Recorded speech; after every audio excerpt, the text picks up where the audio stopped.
I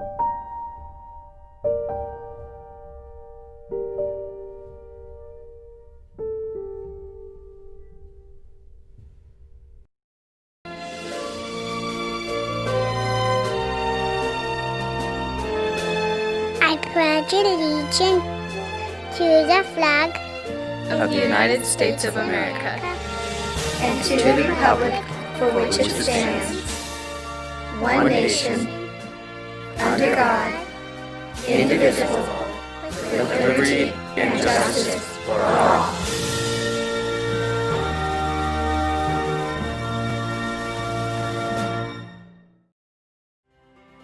We, the people of the United States, in order to form a more perfect union, establish justice, ensure domestic tranquility, provide for the common defense, promote the general welfare, and secure the blessings of liberty to ourselves and our posterity, do ordain and establish this Constitution for the United States of America.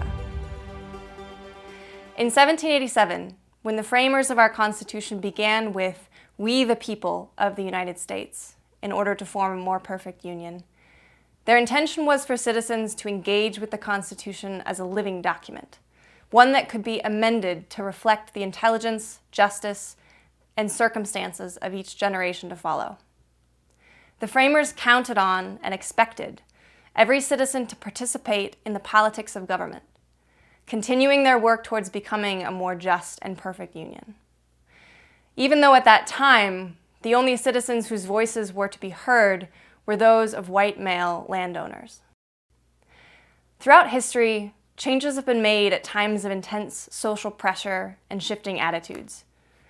Advancing the promise of a living constitution, the Founding Fathers came to the realization that slavery was both divisive and immoral, and amended the Constitution to abolish slavery.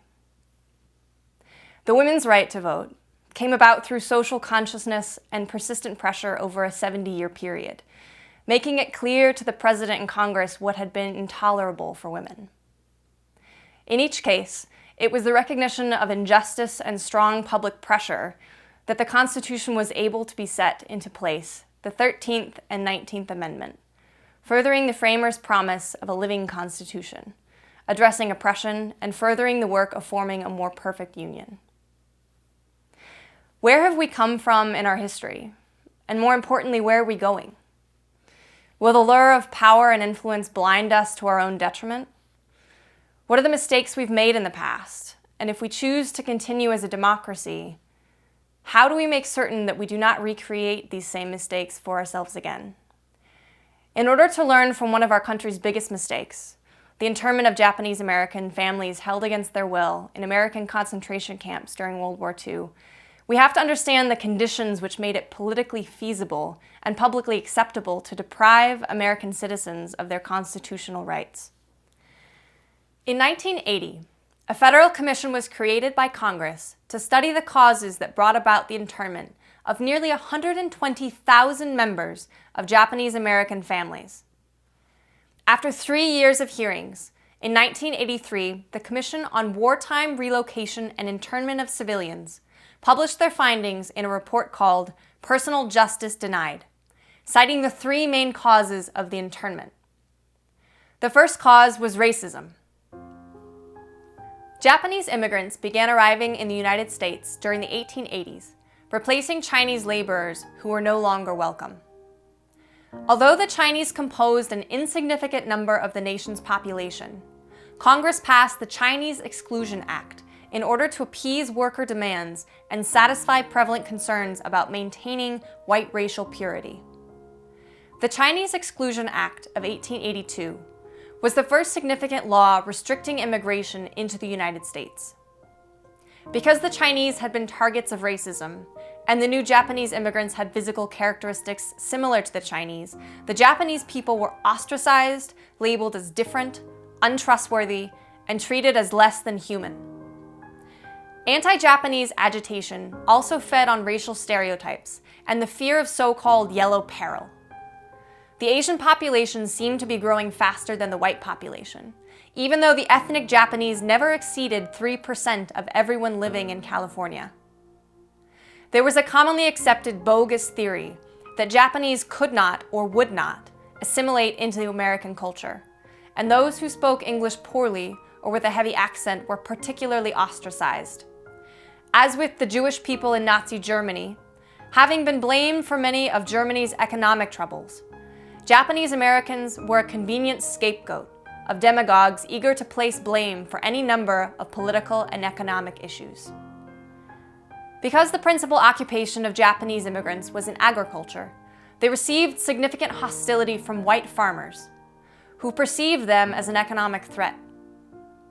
Yet after years of living productive lives in the United States, in the eyes of the US government, the Japanese were here strictly as laborers, never to be given the right to own land, and never permitted a path to citizenship. That was then. This is now. Where is racism today?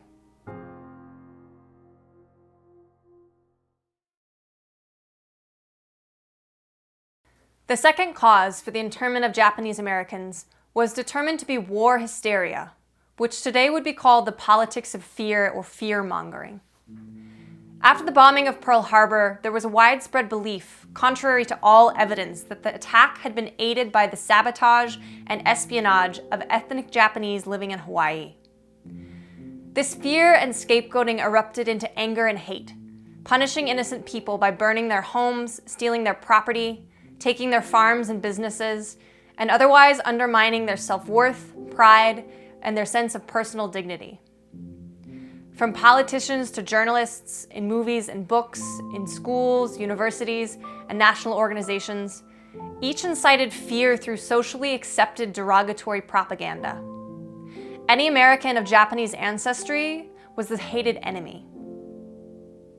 These fears were what allowed those in power to justify racist policies, with the argument that imprisoning ethnic Japanese living on the West Coast was necessary in order to protect the safety of Americans. This justification completely negated the fact that most of those sent to the camps were American citizens. Fear is a dangerous thing. It has been used to justify some of the most heinous actions, completely outweighing the importance of facts. In America today, you can shoot and kill another person and walk away without punishment if you can prove that you were afraid and acting out of self-defense, regardless of whether your fear was justified. But we rarely stop to wonder where fear comes from. Some have said it originates from memories of prehistoric survival clashes that remain hidden in our limbic brain, suggesting it's a subconscious mechanism that sees the other as a threat. Is it rational? Or is fear irrational, stemming from thoughts or feelings based on repeated exposure to messages from the media, from institutional practices, cultural ideology, or from family bias passed down from one generation to the next? That was then. This is now. Where is the politics of fear today?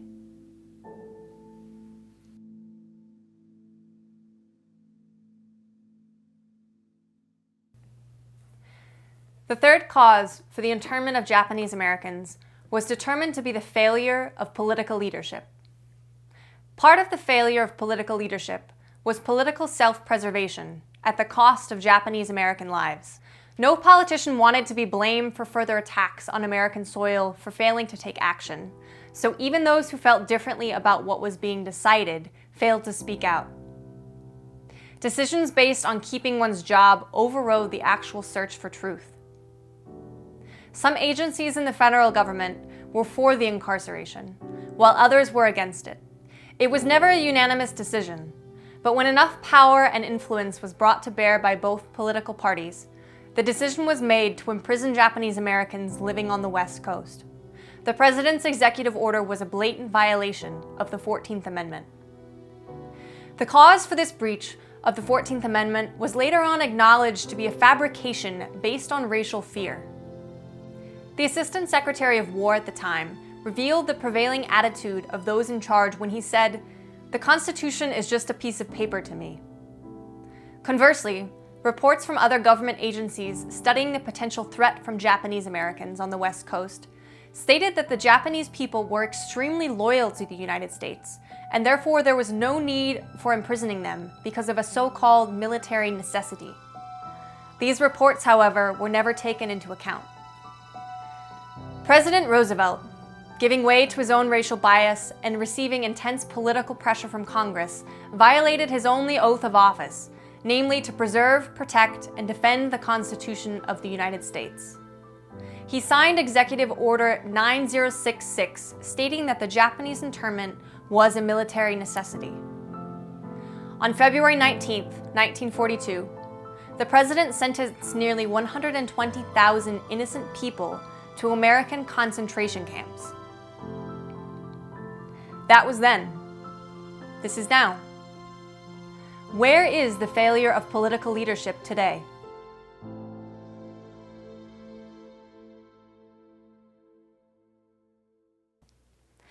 Powerful, ambitious men, blind to their own prejudice, helped to spread this race-based sense of fear, and were major contributors to the failure of political leadership. Justification for internment from people like Chief Justice Earl Warren, then the Attorney General of California, helped to seal the fate of Japanese American people.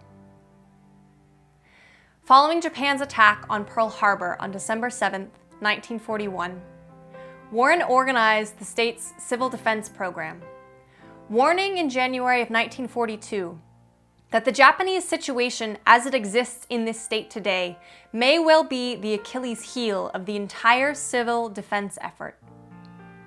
Warren was a vocal proponent of forcibly removing all Japanese Americans from the West Coast. It was only years later, after retiring as Chief Justice of the Supreme Court, that Warren wrote in his memoirs, "I deeply regretted the removal order and my own testimony advocating it, because it was not in keeping with our American concept of freedom and the rights of citizens. Whenever I thought of the innocent little children who were torn from home, school, friends, and congenial surroundings, I was conscience-stricken. It was wrong to react so impulsively, without positive evidence of disloyalty." As the Chief Justice of the Supreme Court, this was his deepest source of shame and most egregious failure, knowing that even regret was not enough to erase the damage he had done. Another example of men who wielded their power and prejudice to further the effect of racist fear came from the unlikely pen of Theodore Seuss Geisel, better known as Dr. Seuss. In his editorial cartoons, Seuss took advantage of the physical differences between Japanese and Europeans. His cartoons aided to increase paranoia and fear, especially on the West Coast.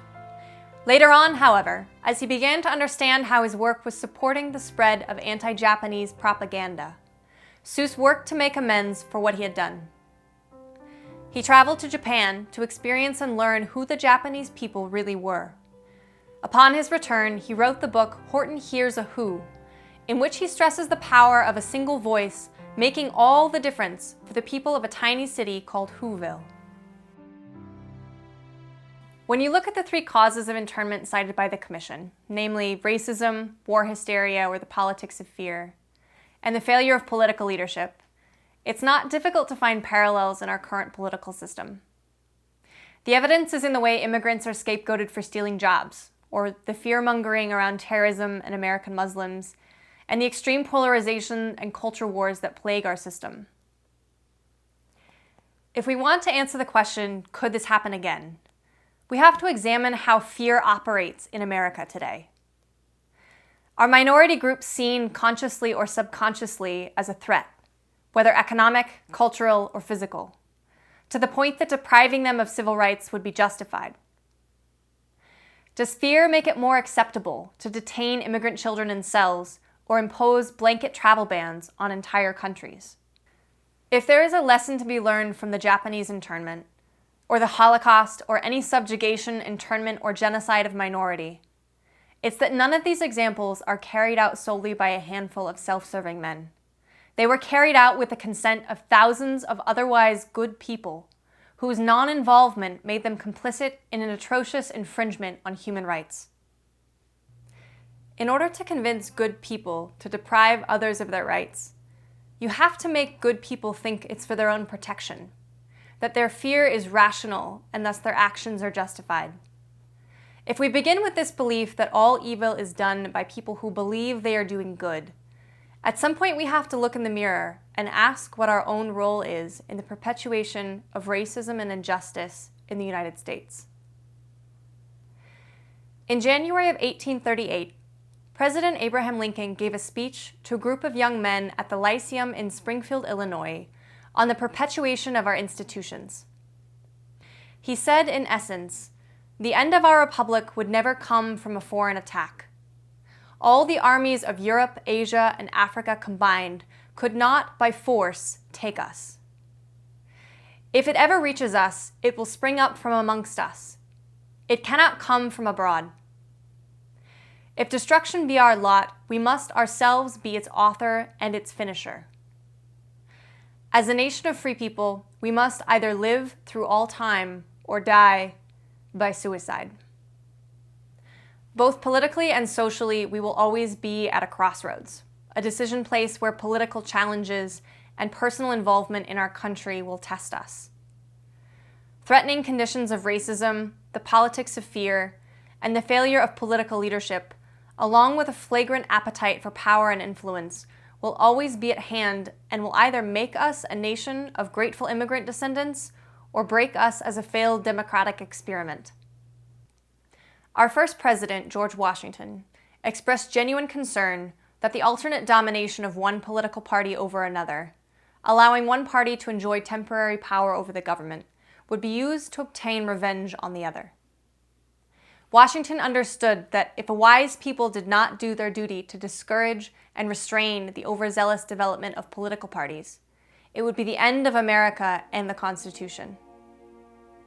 For Washington, as Constitutional Convention President and later President of the United States, his most important role was to create an atmosphere that would allow convention members, framers of our Constitution, to reach the difficult compromises necessary to create a bold new government. Awareness, social consciousness, responsibility, and most importantly, involvement is what the framers of the Constitution called for when they gave us "We the People," the challenge, responsibility, and privilege to use our commitment and creativity to continue the work of forming a more perfect union. This begins with each of us using our voice to vote in our elections and actively involving ourselves in the legislative process. It begins with looking inward to explore the ways we unconsciously perpetuate and participate in various kinds of racism and injustice. And it begins with recognizing that unlearning deeply rooted associations and stereotypes is an ongoing process of reprogramming our brains to be less afraid, more like an ongoing process of brushing our teeth rather than pulling out a tooth and thinking the work is done. The notion of being a responsible citizen doesn't just begin and end at the ballot box. Responsible citizenry includes how we work for justice in our personal lives, at the office, in our schools, in our children's schools, and in our local communities.